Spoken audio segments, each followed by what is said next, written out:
শ্যাম ছাৰক লগ পালো মানে আনন্দৰ সীমা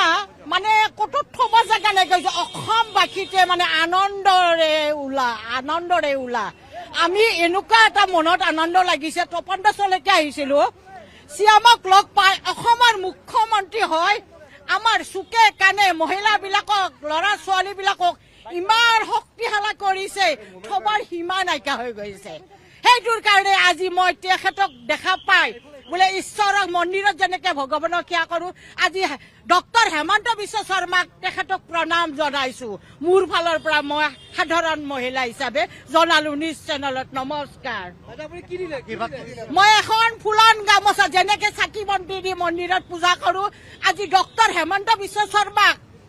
আজি ইলেকশ্যনত যিটো বঁটা হৈ গ'ল সেইটো আজি এখন ফুলন গামোচা দি তেখেতক আদৰণি দি সন্মান জনাইছো মোৰ ফালৰ পৰাই মোৰ নাম কুসুম ডেকা মুখ্যমন্ত্ৰী তেখেতে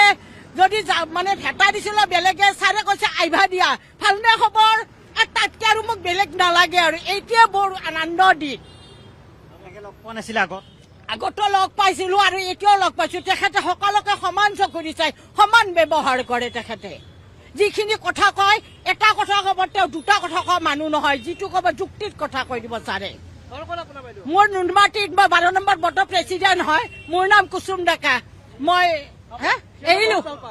শ্যামক ভাল পালো শ্যামক ভাল পোৱাৰ কাৰণে আমি চৰকাৰ কৰিলো শ্যামৰ লগত লাগি বাগি অসমবাসীৰ আঁচনিৰ বঁটা দিবৰ কাৰণে চবৰ চুকে কাণে নমস্কাৰ।